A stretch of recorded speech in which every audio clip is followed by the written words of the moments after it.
नमस्कार मंडळी, आगरी मेजवानीमध्ये तुमचं स्वागत आहे। तर आज आपण करणार आहोत तांबीचं कालवण आणि तांब फ्राय। तर त्यासाठी मी मार्केटमधून तांब ही मच्छी आणलेली आहे आणि तिच्या पोटाचा थोडासा भाग आणि थोड्याशा तुकड्या घेऊन त्याचं कालवण करणार आहोत आणि ह्या तुकड्यांचा आपण फ्राय करणार आहोत। तर पहिल्यांदा आपण फ्रायसाठी ज्या तुकड्या घेतलेल्या आहेत त्या मीठ मसाला लावून घेऊया। अर्धा चमचा हळद, 1 चमचा मसाला घेणार आहे। आज आपण अस्सल कोळी पद्धतीने मच्छी फ्राय करणार आहोत। तर कोळी पद्धतीमध्ये आलं लसूण वापरलं जात नाही, फक्त मसाला आणि हळद आणि थोडंसं मीठ घातलं जातं। तर त्याप्रमाणे आपण चवीपुरतं मीठ घालूया आणि थोडासा गरम मसाला घालूया।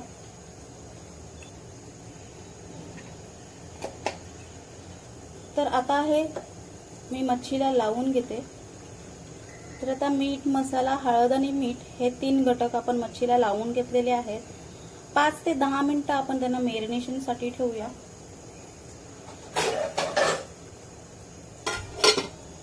तोपर्यंत आपण कालवणाची तयारी करूया। तर गॅसवर मी कढई ठेवलेली आहे। आज मी कालवण लोखंडी कढईमध्ये घालणार आहे आणि कढई चांगली गरम करून घेतली। आता मी त्यामध्ये तेल घालून घेते। एक मोठा चमचा होईल इतकं तेल घातलेलं आहे। तेल घातल्यानंतर त्यामध्ये आपण आलं लसूण आणि लाल मिरची याची पेस्ट घालणार आहोत। तर आज मी लाल मिरची वाटणामध्ये घेतलेली आहे। तर हे आलं लसूण मिरची परतून घ्यायचं आहे। आलं लसणाला गुलाबी रंग येईल इतकं परतायचं आहे। तर तुम्ही बघू शकताय रंग चेंज होत चाललेला आहे। आता त्यामध्ये मी अर्धा चमचा हळद आणि 1 चमचा आगरी पद्धतीचं लाल तिखट झणझणीत आहे म्हणून 1च चमचा घातलेला आहे। हे सुद्धा आपल्याला परतून घ्यायचं आहे। तुम्ही बघू शकताय कलर किती छान आलेला आहे। तर आता यामध्ये आपण तांब मच्छीचे तुकडे आहेत ते सोडायचे आहेत आणि ते सुद्धा या मसाल्यामध्ये परतायचे आहेत। तुम्ही बघू शकता किती छान मसाला झालेला आहे आणि कलर देखील किती सुंदर आलेला आहे ते। तर मच्छी आता मसाल्यामध्ये परतून झालेली आहे। त्यामध्ये आपण गरम पाणी घालूया। तुम्ही बघू शकता पाणी गरम घातल्याने लगेच उकळी यायला सुरुवात झालेली आहे। आता मच्छी आपण त्यामध्ये व्यवस्थित मिक्स करून घेऊया। मस्त खूप छान असा वास आलेला आहे।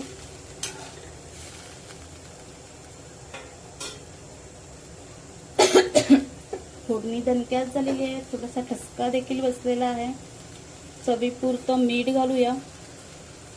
तर ह्या कालवणामध्ये मी आज आंबटपणासाठी टोमॅटो न घालता कैरी घालणार आहे, कारण आता एप्रिल महिना संपून मे महिना सुरू झालेला आहे आणि बाजारात खूप साऱ्या कैऱ्या अवेलेबल आहेत। तर आता यामध्ये आपण लगेच एक कैरी घालूया। तर आता आपण कालवणामध्ये कैरी घालून झालेली आहे। कैरी सुद्धा मिक्स करून घेऊया। तुम्हाला यामध्ये बटाटा घालायचा असेल तर तो तुम्ही घालू शकता। तर आता ह्यावर झाकण देऊन तुम्हाला जितका रस्सा हवाय तितकं तुम्ही पाणी घालू शकताय। आता आपण 1 ग्लास पाणी घातलेलं आहे। आता मी ताटावर अर्धा ग्लास पाणी ठेवून पातेलीवर झाकण देत आहे आणि हे कालवण शिजायला 5 मिनिटं लागतील। तवा गॅसवर ठेवलेला आहे, त्यामध्ये 1 चमचा होईल इतकं तेल घालूया। तेल पसरून घ्यायचं आहे आणि ते मस्त गरम करून घ्यायचं आहे।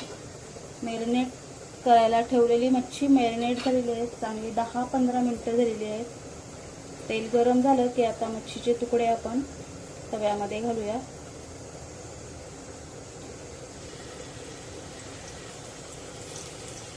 मच्छी तव्यात टाकली की असा चर आवाज आला पाहिजे, म्हणजे तेल चांगलं तापलेलं आहे। जर तेल तापलेलं नसेल तर मच्छी तव्याला चिकटू शकते।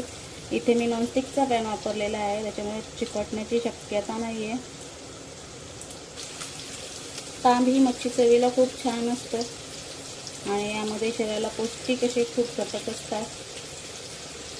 अगोदर मी एक व्हिडिओ टाकलेली आहे, त्यात ताम खाण्याचे फायदे देखील सांगितलेले आहेत. तर आता आपण ही मच्छी 5 मिनिटं फ्राय करून घेऊया. गॅस मीडियम आचेवर ठेवलेला आहे. 5 मिनिटं झालेली आहेत. मच्छीच्या तुकड्या पलटून घेऊया. तुम्ही बघू शकताय गोल्डन ब्राऊन असा कलर आला आहे आणि असा कलर येईपर्यंतच फ्राय करायचा. जरी मी 5 मिनिटं सांगितले असले तरी प्रत्येकाच्या गॅसची फ्लेम ही कमी जास्त असते, त्यामुळे गोल्डन ब्राऊन कलर येईपर्यंत फ्राय करायचा आहे आणि तो मीडियम आचेवरच फ्राय करायचा, म्हणजे चांगला क्रिस्पीनेस देखील येतो. तुम्ही जर हाय फ्लेमवर ठेवलात आणि गोल्डन ब्राऊन कलर आणलात तर तो वरच्या बाजूने गोल्डन ब्राऊन कलर येईल, पण आत व्यवस्थित मासा शिजला जाणार नाही. तर आता तुम्ही बघू शकताय तुकड्या पलटून झालेल्या आहेत आणि तुकड्या अजिबात चिकटलेल्या नाही आहेत. तवा नॉनस्टिकचाच वापरलेला आहे. तुमच्याकडे नसेल तर तुम्ही साध्या तव्यामध्ये सुद्धा फ्राय करू शकता. नॉनस्टिक असेल तर उत्तम.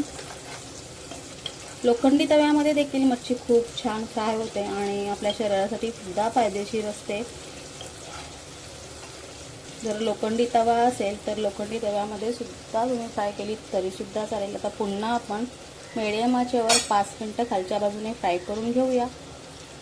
मच्छी एकीकडे फ्राय होतच आहे. आता कालवण आपण घालून 5 मिनिटं झालेली आहेत. झाकण काढून बघूया. खूप छान सुवास आलेला आहे, तुम्ही बघू शकताय.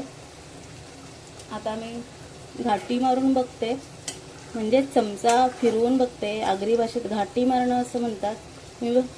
तुम्ही बघू शकताय रस्सा देखील छान असा घट्ट झालेला आहे. भातावर घेण्यासाठी तो व्यवस्थित झालेला आहे. तर आता आपण त्यामध्ये काळ्या खोबऱ्याचं वाटण घालून घेऊया. म्हणजे खोबरं भाजून त्याला मिक्सरला लावून घेतलेलं आहे. तुमच्याकडे पाटा असेल पाट्यावर वाटून घेतलं तर खूप छान चव येते.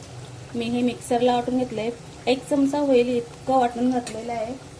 जास्त वाटण घालायचं नाही, मग कालवणाची जी ओरिजिनल माशाची चव असते ती लागत नाही, नुसतं खोबरं लागतं. तर आता वाटण घालून झालेलं आहे. आता तुम्हाला इथे ह्या कंडिशनला तुम्हाला वाटत असेल आपल्याला हा रस्सा हा कमी पडत असेल तर तुम्ही इथे कालवणामध्ये पाणी घालू शकता. तर इथे मी अर्धा ग्लास पाणी घालत आहे. कोमट पाणी घालत आहे आणि कोमट पाणीच घालायचं. ताटावर जे थोडंसं पाणी होतं ते सुद्धा घालून घेतलेलं आहे. गॅस हाय फ्लेमवर केलेला आहे.